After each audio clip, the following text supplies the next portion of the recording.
Hello दोस्तों, नमस्कार। कैसे हैं आप सब? आशा करते हैं कि आप सब बहुत अच्छे होंगे और खूब मन लगाकर पढ़ाई कर रहे होंगे। तो कल की भी आज की वीडियो में जो कल मतलब मैंने दिया था उसमें कुछ प्रश्न का मिस्टेक हुआ था, तो उसको मुझे प्राइवेट करना पड़ा क्योंकि उसमें काफ़ी क्वेश्चन गलत हुए थे। तो कुछ मतलब आंसर की में गलत था, आंसर की ही गलत थी उसमें, तब हमको संशोधन करना पड़ा। वो आप लोगों को संशोधित करके आज फिर से हमको वीडियो देनी पड़ रही है उसको। तो चलिए आज के सेशन को चालू करते हैं। आप इसको अच्छे से पढ़ लीजिएगा, इसमें कोई भी मिस्टेक नहीं है, पूरा मैंने संशोधन किया हुआ है। तो संशोधन करके एक-एक क्वेश्चन को मैंने सर्च करके फिर भी फ्री रखा है, आप लोगों को प्रैक्टिस दे रहे हैं। तो उसमें काफ़ी मिस्टेक था, मैंने पढ़ा भी था। मैंने उस वक़्त देखा नहीं था, जल्दी-जल्दी में बनाना पड़ा था मुझे।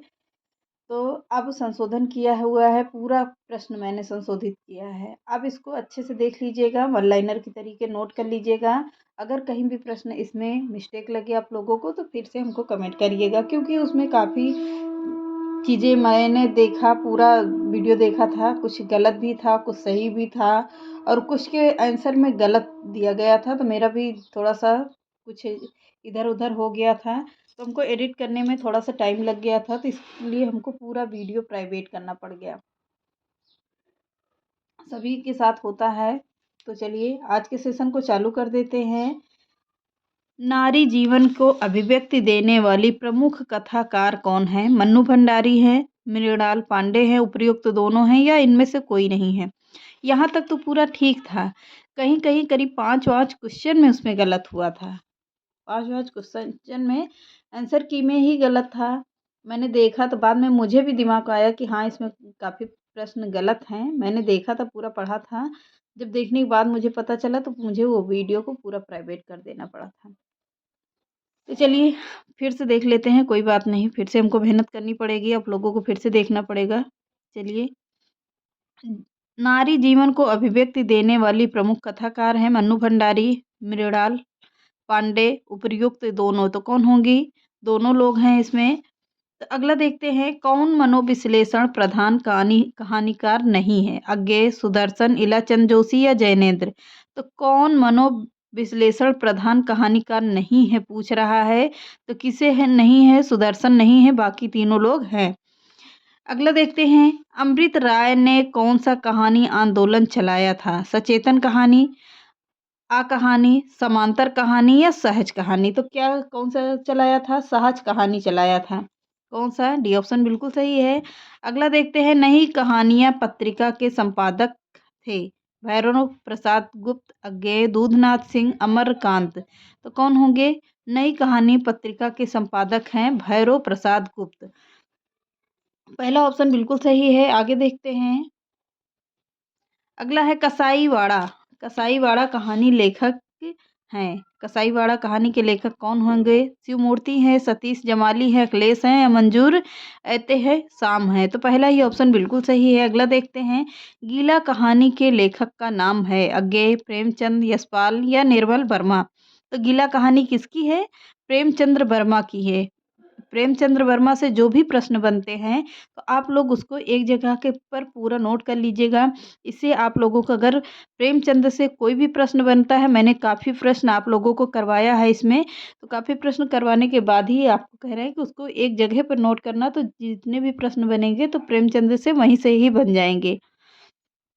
आगे देखते हैं, मुक्त का यश। मुक्त का यश नामक कहानी के रचनाकार हैं भगवती चरण वर्मा, जैनेन्द्र, प्रेमचंद्र, जयशंकर प्रसाद। तो मुक्त का यश नामक कहानी के रचनाकार हैं प्रेमचंद्र। सी ऑप्शन बिल्कुल सही है। सभ्यता कोई और ही चीज है, उसका देह से इतना संबंध नहीं है जितना मन से है। यह कथन किस कहानी का है? बड़े घर की बेटी, शतरंज के खिलाड़ी, नया विवाह, सभ्यता का रहस्य? तो किसका संबंध नहीं है पूछ रहा है, तो सभ्यता का रहस्य से नहीं है। अगला है, गदल किसकी चर्चित कहानी है? अज्ञेय, रांगे राघव, सुलोचना राघव या प्रेमचंद्र? तो गदल किसकी चर्चित कहानी है? रांगे राघव की चर्चित कहानी है। जो इम्पोर्टेंट है, बी ऑप्शन बिल्कुल सही है। आगे देखते हैं, रसज्ञ रंजन किस सुप्रसिद्ध निबंधकार की कृति है? महावीर प्रसाद द्विवेदी, हजारी प्रसाद द्विवेदी, आचार्य रामचंद्र शुक्ल या सरदार पूर्ण सिंह? तो किसकी रसज्ञ रंजन सुप्रसिद्ध निबंधकार कौन होंगे? महावीर प्रसाद द्विवेदी। पहला ही ऑप्शन बिल्कुल सही है। आगे देख लेते हैं। शिव शंभू के चिट्ठे इम्पोर्टेंट है।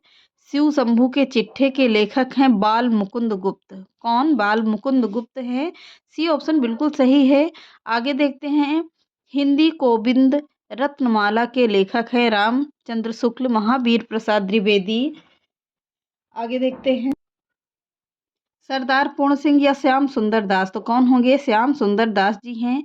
अगला, हिंदी साहित्य में सरदार पूर्ण सिंह की ख्याति किस रूप में हुई है? निबंधकार, कहानीकार, निबंधकार, उपन्यासकार या कवि? तो हिंदी साहित्य में सरदार पूर्ण सिंह की ख्याति किस में हुई है? निबंधकार के रूप में हुई है। सबसे ज़्यादा सरदार पूर्ण ने क्या किया है?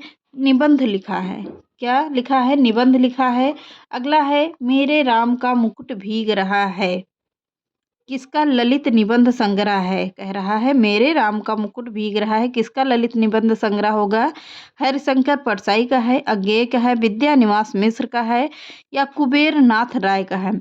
तो किसका है पूछ रहा है? मेरे राम का मुकुट भीग रहा है, विद्यानिवास मिश्र का है। किसका? विद्यानिवास मिश्र का है। यानी कि सी ऑप्शन बिल्कुल सही है। आगे देखते हैं। तुलसीदास चंदन घिसे के लेखक हैं नगेंद्र, हरिशंकर परसाई, कुबेर नाथ या हजारी प्रसाद? तो तुलसीदास चंदन घिसे के लेखक हैं हरिशंकर परसाई। इम्पॉर्टेंट रचना है, पूछा जा सकता है। अगला है, कुट्टी चातन उपनाम से किसके व्यक्तिपरक निबंध छपे हैं? डॉक्टर नागेंद्र, गुलाब राय, अज्ञेय या महावीर महादेवी वर्मा? तो कुट्टी चातन उपनाम के व्यक्तिपरक निबंध छपे हैं, किसके हैं? तो अज्ञेय जी के हैं। हीरानंद वात्स्यायन अज्ञेय जी का है, इनका पूरा नाम होगा। अगला है, आचरण की सभ्यता किसकी है? अध्यापक पूर्ण सिंह की, यानी सरदार पूर्ण सिंह की उनके अध्यापक भी कहा जाता था। किसका है? आचरण की सभ्यता। आगे देखते हैं। सुलोचना निबंध संग्रह है भारतेंद्र, निराला, जैनेन्द्र या गुलाब राय? तो सुलोचना निबंध संग्रह किसका है? भारतेंदु हरिश्चंद्र जी का है। पहला ही ऑप्शन बिल्कुल सही है। आगे देखते हैं। आचार्य शुक्ल के निबंध संग्रह का नाम है जीवन यात्रा, चिंतामणि, सामायिकी या कुछ? तो आचार्य शुक्ल के निबंध संग्रह का नाम है चिंतामणि। बी ऑप्शन बिल्कुल सही है। आगे है, क्या कह रहा है? गेहूं और गुलाब। गेहूं और गुलाब चर्चित कहानी है, निबंध है, जीवनी है या नाटक है? तो आप लोगों ने पढ़ा होगा कि गेहूं बनाम गुलाब किसका है? यह एक निबंध है। आप लोग कमेंट करके बताइएगा कि इसके रचनाकार कौन है। चलो आगे देखते हैं। निषाद बांसुरी की रचना विधा है, जीवनी है, ललित निबंध है, एकांकी है या कविता है? तो निषाद बांसुरी की रचना की विधा क्या है? यह एक ललित निबंध है। क्या है? ललित निबंध है।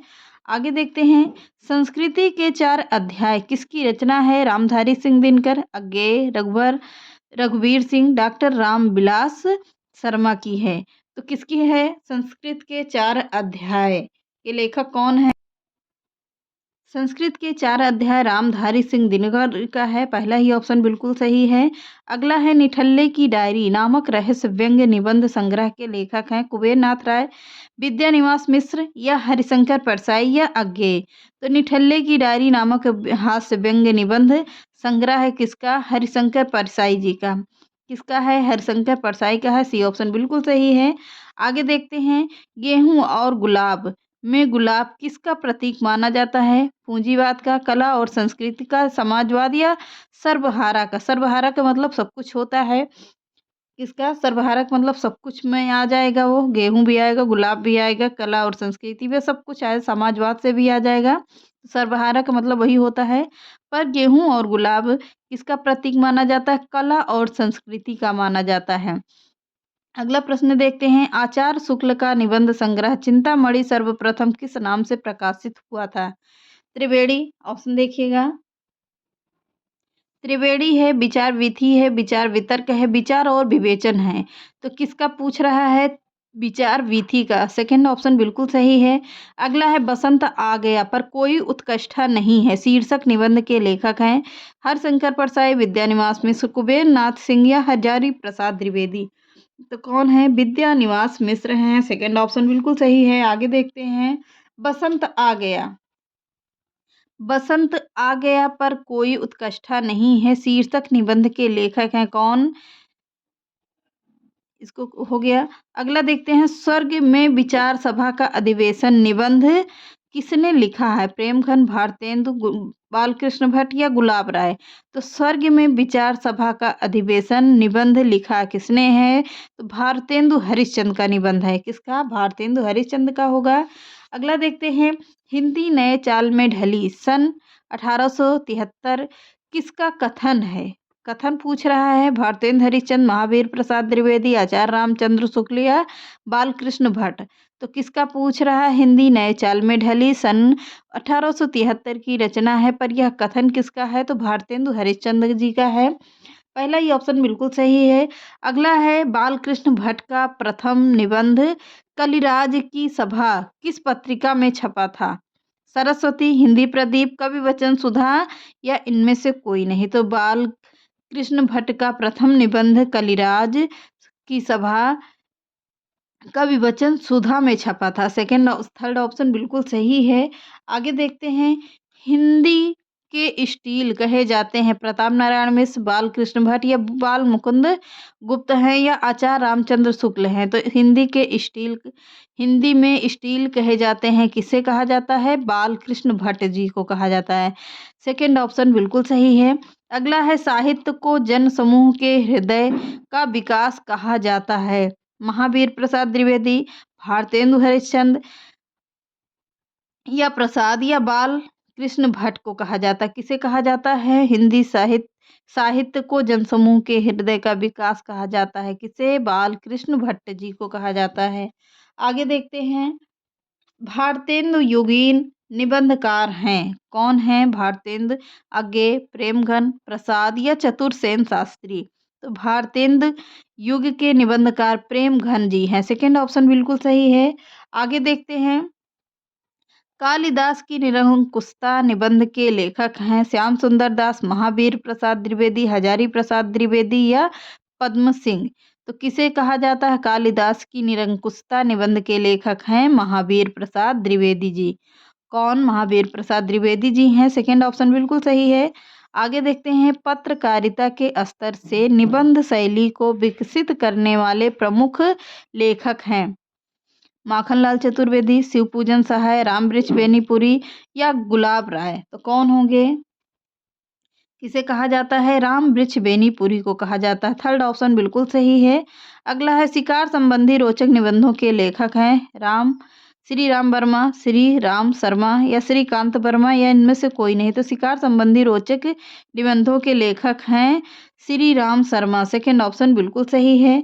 अगला देखते हैं। प्रसाद पंत और मैथिली शरण नामक निबंध संग्रह किसका है? रामवृक्ष बेनीपुरी, अज्ञेय, दिनकर या मुक्ति बोध का है? प्रसाद पंत और मैथिली शरण नामक निबंध संग्रह लिखा किसने है? तो रामधारी सिंह दिनकर ने लिखा है। थर्ड ऑप्शन बिल्कुल सही है। तो ये रहे आज के कुछ प्रश्न जो संशोधित करके आप लोगों को फिर से दे रहे हैं। तो चलिए इसको आप लोग वन लाइनर के तरीके बढ़िया से लिख लीजिएगा, नोट्स बना लीजिएगा। आप लोगों की एक नोट्स भी तैयार हो जाएगी और आप लोगों का बढ़िया से लिख भी जाएगा और आप लोगों को कहीं इधर उधर भटकने की भी ज़रूरत नहीं पड़ेगी इतना ज़्यादा प्रैक्टिस कर लेंगे तो। चलिए आज के सेशन को यहीं समाप्त करते हैं। नमस्कार।